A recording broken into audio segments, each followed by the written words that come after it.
I've learned one massively important lesson from all of it. And almost every year since that date, I've gone into some level of anaphylaxis, Okay. which is that I cannot stay in a state of fear. Right. Right. I have to do something because Yeah. at any point in time, every day when I go outside for my workout, every day that I show up to work, there's the possibility that my environment will kill me. Right.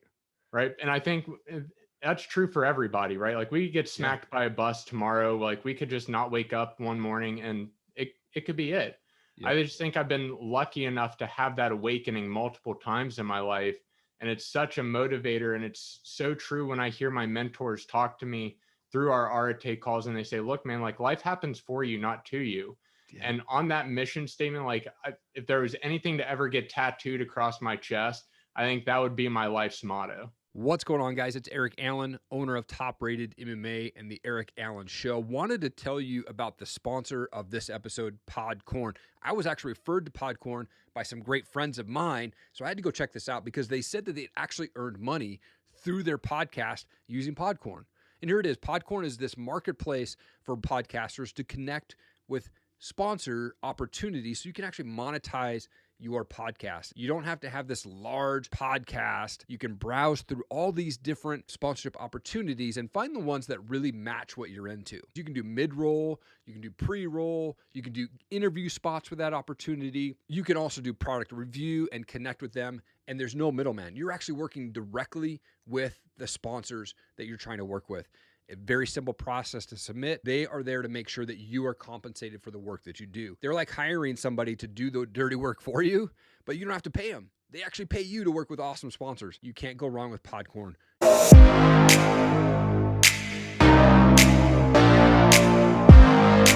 Alex, you're an entrepreneur. You're the CEO and founder of Hidden Falls Media, investor, public speaker, also guitar player, and then part of Arete Syndicate, man. Congratulations on that, which is just totally awesome. And thank you for your time, man. Of course, dude. I'm super happy to be here, Eric. This is going to be a blast. Let's bring some value. For sure, man. I like to start off by going back a bit, man. Where'd you grow up? What was childhood like for you? Yeah, man. For a while, I was living the single parent life. Okay. After that, went off to college. Well, I guess let me back up. Before that, I wanted to go to school for CGI and doing like movie computer generated imaging. And I was told by my girlfriend at the time, I was told by my grandparents and my mom, like, hey, like, no type of thing. like that it's art, right? Like at some point, like you're not going to really get a job. It's not really anything for you inside of the digital sphere. Like, you really need to go into the sciences and into, medicine, because you're good at science, you're good at math, you can read pretty well, and you'll do okay. Yeah. So I got off, I went up to Ohio State for it, got my degrees in psychology and neuroscience, and I came into the real world and there was nothing for me. So, but my senior year of college, like I was saying beforehand, I had a near-death experience, and it kind of shook me a little bit as far as like questioning who I am, what I wanted, and really kind of put me on a different path. And at that point in time, I started seeking out mentors, and I started trying to find people that were going to pull me in a direction that I wanted to go. I knew I wasn't destined to live an average life. I've always kind of despised the idea of being in the middle. If I'm going to do something, I either want to really suck at it or be really, really good at it. Yeah. Because it means I'm at a good spot to where I can either teach or I can continue to learn. But being stuck in the middle is never a place I liked to be. So a buddy of mine introduced me to Brazilian Jiu-Jitsu. And in that time frame, I met somebody that owned a flotation therapy tank company, and they were just getting started off. I got hired there after a few experiences of floating because I practically begged the guy to give me a job because it was the closest. It was the closest thing I had found to that near-death experience again, and trying to resolve some of that just emotional trauma and just kind of living in that state really helped me flesh a lot of that out and work through that. So helped him for about 18, 19 months, built him up from practically a very, very, very early on brick and mortar store to having multiple locations, and getting him an evaluation of over 2.2 mil on his business. Nice. And I was still making minimum wage. Oh, geez. So yeah, and I was doing all the digital marketing. That's really where I started to learn about digital marketing and what was going on between the psychology and the neuroscience of consumer behavior and how that applied to digital marketing. And in that 2.5, 3 year window, I really became a student of a field called neuromarketing. And Yeah. neuromarketing uses psychological and neuroscience principles on top of fMRI and EEG research to look at consumer behavior and see how it applies online as well. So I got super deep into that field. And when I started up my agency, before I started, I was kind of looking around like, nobody's really doing this. Like I'm really the only one around here. There's a few in Portugal, there's a few in Spain, and like one or two in China, but that's about it. And when I was looking at the US market, I was like, man, like the market's demanding something more than just the person that knows how to run Facebook ads. They're demanding more than the Google agency. They're demanding that it have a comprehensive strategy for it. And one of the holes in the marketplace that I saw specifically within an agency or within a partnership program was marketing agencies are really, really good at shining the light outward. But where they drop the ball is when that light reflects backwards with all the sales or attention that they bring a business. It highlights all the holes inside of a business. Yeah. Right. If your supply chain sucks, it's going to highlight that. If your customer acquisition costs are ridiculously high, it's going to highlight that. Right. And what I found was that we needed to elevate with having business developers inside of our marketing agency. So as we're focusing on shining that light inward to bring them back, our business developers are helping them truly develop a sustainable model in the process. So we really try to take that overall business growth strategy, which is what marketing should be, right? To grow a business, help you elevate your brand and really drive you forward. But you can't do that if you've got holes in your boat that are leaking and you're taking on water. So in a quick, dirty 2.5, 3 minute bio summary, that's really kind of how I got here. I've been playing guitar for about 15 years. I'm self-taught. Never had a lesson besides me and some buddies, like just picking up stuff like, hey, like I learned this cool thing on YouTube. All right, cool. I learned this little riff and we can do this fun stuff. And it just kind of grew from there. And I love it. That's man, thank you so much for sharing that story. That's unbelievable how you got to where you're at. And I'm curious, like, when you went from that paid employee where you were getting a paycheck to employer and entrepreneur, like, and then kind of lost that guaranteed paycheck, what was that feeling and experience like? I was listening to let me talk about what really kind of pushed me over the edge. I was listening to Andy Frisella on the MF CEO project. Yeah. He was talking in one of the episodes with Vaughn about how even if you're working at McDonald's, making minimum wage, dipping fries into the oil, you got to be the best damn fry maker that McDonald's has ever seen. And that resonated with me so much because I felt like I was constantly going above and beyond the call of duty for my position. I was managing 2 brick and mortar locations. I had a team of 9 girls underneath me that were making the same wage I was, and I was doing all the digital marketing while managing both locations. Wow. I was like, fuck, like this is just not, this isn't it, man. Like if this is what the real world is. And even though I was only there 2 years, like, it still was a kick in the nuts every day to know that I was pouring my heart and soul into something and not seeing the return.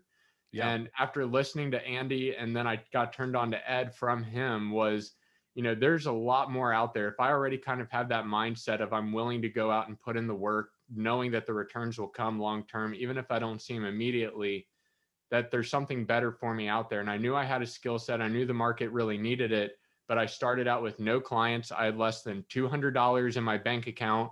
I had a girlfriend and a mom that were overly supportive, and she's still my girlfriend to this day, 5.5 years strong. Come on. And yeah, man. And it's been night and day. Like when I first started, I couldn't afford ClickFunnels. Right. Yeah. Like ClickFunnels was $97 a month. And I'm like, okay, I have 2 months. Right. And Zapier's $10 a month, which for those of you that don't know, it's like the back end glue of all these online applications. And that's $10. I was like, all right, like we got to make this thing hit right out of the gate. So I worked and busted my ass for the last 3.5 years to build it up. January 1 of 2021, we celebrated our 3-year mark. Come on, man. Yeah. That is awesome, dude. So such totally a cool bootstrap, no investment, all from nothing. And I mean, looking at your website and I mean, the clients that you've been able to bring in, you're doing an amazing job, man. So I just want to give you props for that, man. I think it just looks like a stellar company. And it always kind of an interesting thing. Like, you kind of talked about this near-death experience. And I was looking through your Instagram and it looked like, and maybe it's a different incident, but in September of 2019, you thought you were having a heart attack and then you were in the hospital. That And was a different one. was that different? Okay, I was going to ask, like, Yeah. did all this happen after you were at that place and you were trying to go on as an entrepreneur, or what caused all that health Yeah. issues, man? So the first near-death experience I had, I was a senior in college, and that I went into anaphylaxis when I was at a Starbucks with a bandmate. So I Okay. was walking there. I'd never had it before. Even now, I still don't have seasonal allergies. Wow. But it's an unknown airborne allergy for me here in Ohio, and it hits me in the spring and fall. There's something in the air. And the first time it hit me super hard because I didn't know how to prepare. I didn't have anything for it. I didn't have an EpiPen. I didn't even have Benadryl in my closet. Wow. So walking there, I started feeling scratch, started feeling itch, and even like in between my ass, like I was like, damn, like this is just like something's going on. And I get to Starbucks and I'm starting to like get blood running out of my nose, like my eyes are starting to puff out, like, and my bandmates look at me like, holy shit, dude, like we gotta do something with you. So they take me back to their apartment. She and her sister lived literally right next to Wexner Medical Center. And we get up to her apartment and she was like, do we think we need to go to the hospital? I'm like, I don't know. Like, I don't know what the hell is going on. She was like, it looks like it's an allergic reaction. I'm like, well, I haven't eaten anything today. All I did was walk here this morning. Yeah. This is happening. And before we could even get Benadryl in me, it was lights out. I'm hitting the floor face first and just gone. So they said it was about 2.5 minutes of just no breathing, no heartbeat, just done. So the EMTs got me from the third floor, pulled me down in the side of there. They got me up and moving and right into the hospital. Wow. And then back in September of 2019, I got home from a networking event, and that was that weird heart thing that had happened totally out of nowhere. I mean, dude, I run crazy amount of miles. I've done 75 hard 3 times. I'm on my 3rd round now. Yeah. I'm didn't used to be healthy. I've gone through a massive weight loss journey from almost 300 pounds down to about 207, 208 right now. Come on. So I understand awesome. but I was like, all right, like maybe it was part of that past health issue, right? That kind of transferred over. Yeah. And all the cardiologists and doctors were like, we have no idea. We have no idea what caused it. We have no idea. It's showing that you have all the enzymes that a heart attack had happened. But when we look at your EKG, there was no sign of one. What? Yeah. Wow. So I still have no idea. They have no idea what caused it. It's just totally random. But I've learned one massively important lesson from all of it. And almost every year since that date, I've gone into some level of anaphylaxis, which is that I cannot stay in a state of fear. Right. I have to do something because at any point in time, every day when I go outside for my workout, every day that I show up to work, there's the possibility that my environment will kill me. Right. And I think that's true for everybody, right? Like we could get smacked by a bus tomorrow. Like we could just not wake up one morning and it could be it. Yeah. I just think I've been lucky enough to have that awakening multiple times in my life. And it's such a motivator. And it's so true when I hear my mentors talk to me through our Arete calls and they say, look, man, like life happens for you, not to you. Yeah. And on that mission statement, like if there was anything to ever get tattooed across my chest, I think that would be my life's motto.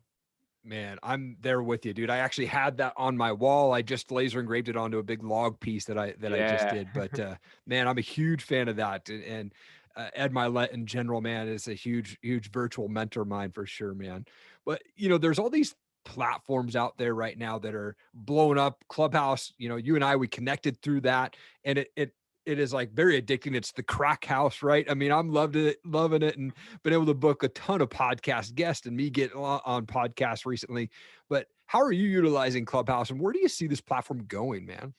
I love it. And I'm right there with you. It's a crack house for me too. I keep coming back for more and more hits of it, trying to see what the next room's going to hold and what the opportunities are. Yeah.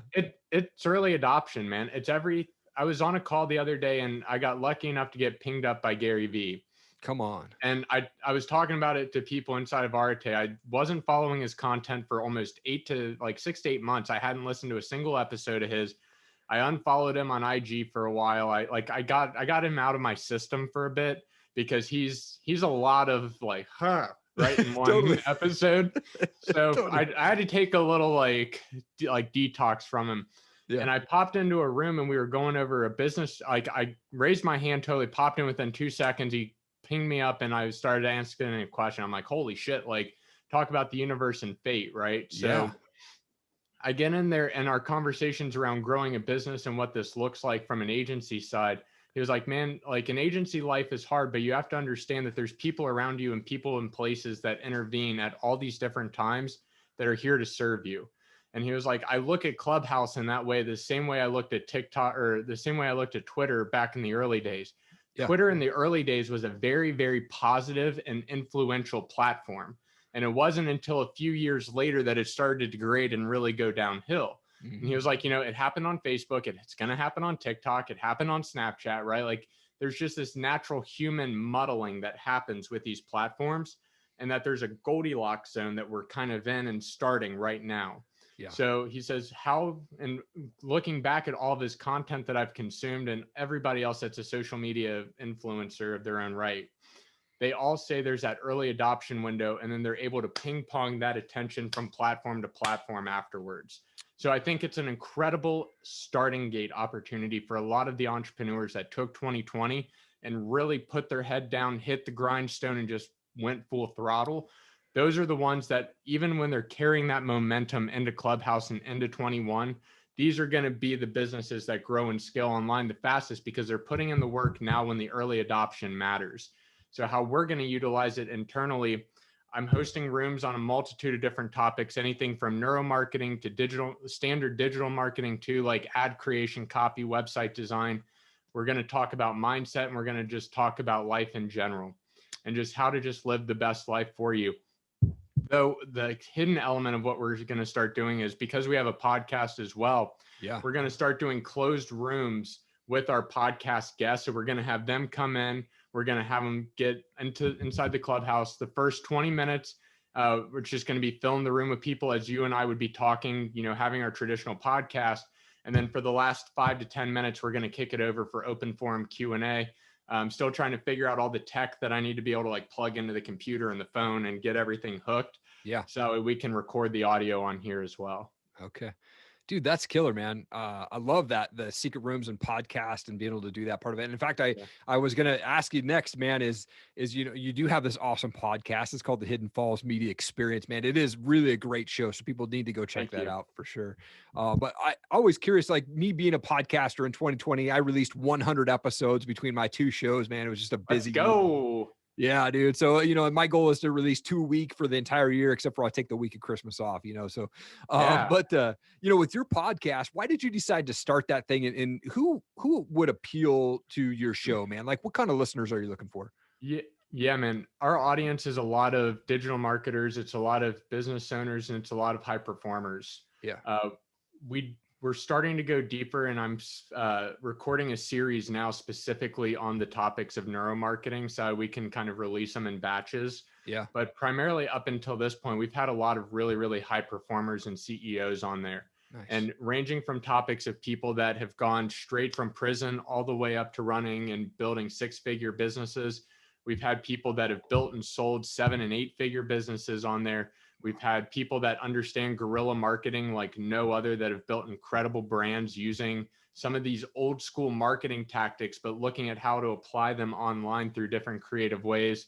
It's been incredible. And the real reason I wanted to start this was I saw such a horrible use of social media across what it could be and what it's supposed to be. And I saw so many of even the clients that we started to work with before we started to work with them, even use them in the wrong way of constantly pitching sales, constantly pitching, hey, like buy my stuff, buy my shit. It's like, no, like this is not what this is. Yep. Yes, it's okay to pitch every once in a while, but it's like salt in a dish, man. Like a little pinch of it's good, but you put a whole container in there, dog, and you're going to ruin everything. So totally. One of the things that we do, like we don't run ads or we don't sell anything on our podcast. It's simply there to provide value. It's a value channel for all of our clients and all of our prospective clients too, that want to come in and just get to know us. I mean, what an incredible way for somebody to get to know, like, and trust you right off the bat after listening to an episode with somebody that they find valuable, right? It's a lot of brand positioning and awareness on top of delivering value after value for people. So good, dude. I'm fascinated by people's stories and podcasting, man. And, you know, when I launched my podcast in 2017, the Top Rated May one, I did almost the first 100 episodes in a walk-in closet. Had no idea what I was doing. Wasn't staring at a camera, like horrible microphone. Now I'm in a room and I got lights and all that fun stuff, but Yeah. slowly built that over. But yeah, man, it's taken me 3 years to really like get into it. And now I'm fascinated by podcasts and how people do that and how they're connecting with the people. And so, and by far, man, listening to your show, it's very well done, man. So just want to give you props on that for Thank you. sure. I appreciate that. I wanted to transition to just a couple fun questions before we leave. You play guitar. I'm a huge music guy. Used to work for Universal Records way back in the day there. But who's a favorite band for you, or do you have a favorite type of music you like to listen to? Yeah, I love post-hardcore music. Okay. So that like 2010 to 2012 Vans Warped Tour lineup type of thing is totally my jam. Favorite band because I'm deep into the guitar scene, I don't like just heavy, I like when there's actually like great melody and riff kind of run through everything. So I love bands like Dance Gavin Dance, Hail the Sun. There's a few amazing guitarists that I absolutely am head over heels for. One of them's based out of Australia. His name's Pliny, which I highly recommend if you're into music. You go check him out. Do you know who Steve Vai is? Yeah. Steve Vai named him the only hope for guitarists moving out of 2019 and forward. Come on. Yeah, so he's really cool. He's got an amazing cast that he plays with. There's another guy too named Intervals, he's based out of the United States. Same type of thing. It's all instrumental.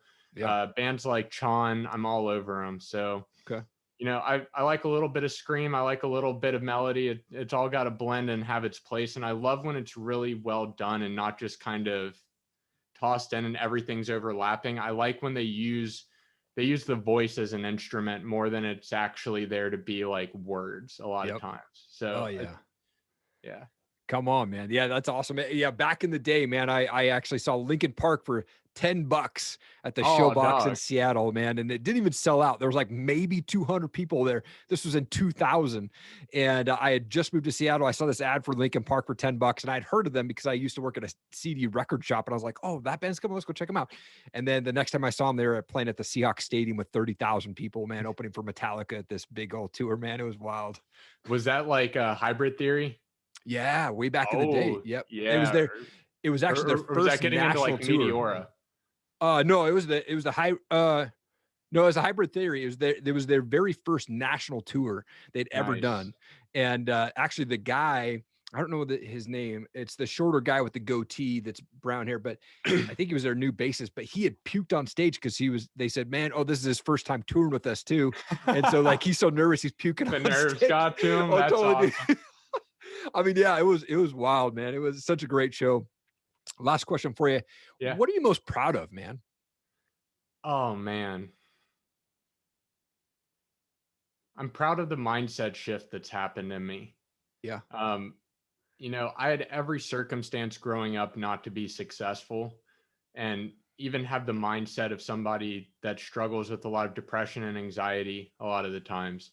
And even still, I'm proud of the fact that I'm surrounded myself with the people who want me to succeed. I'm proud of the fact that I've taken that mindset from what I've learned inside of Arete and really allowed that to form me during my formative years. I think everybody believes in, we each have our own system of beliefs and kind of habits that we form, especially when we're at the age of like 18 to 30 is really when a lot of these take place. That's going to set you up for your future. Yep. And I think what I'm most proud of is that I looked at people around me as to where they were in their life and what they said they wish they would have done, which was take their 20s and really built the foundation for the rest of their life in a different way. So I'm really proud of the fact that I took my 20s, started to build a company for me, for the people around me, for my family, for legacy, and that I'm taking the principles that I'm learning inside of Arete and crafting a force for good in my local community and with what my business is going to become. Man, I love it, dude. Man, so good, dude. There's so much good information on this, man. I thank you so much for taking the time and sharing your story, dude. You're an absolute world changer, brother. And this was an awesome, awesome conversation, man. Thank you for taking the time. I so appreciate it. Of course, Erik, man. I was proud to be here, happy to be here, and I look forward to chatting with you again. Thank you so much for checking out the show today. I really appreciate it. If it brought you any value, please leave a rating and review below. Please go subscribe to our podcast, all of our channels on YouTube and Facebook and Instagram and Rumble. Look, we're on all the formats. We want to continue to grow this show and continue to bring you value. So thank you for the support. I really appreciate it. Have an awesome day.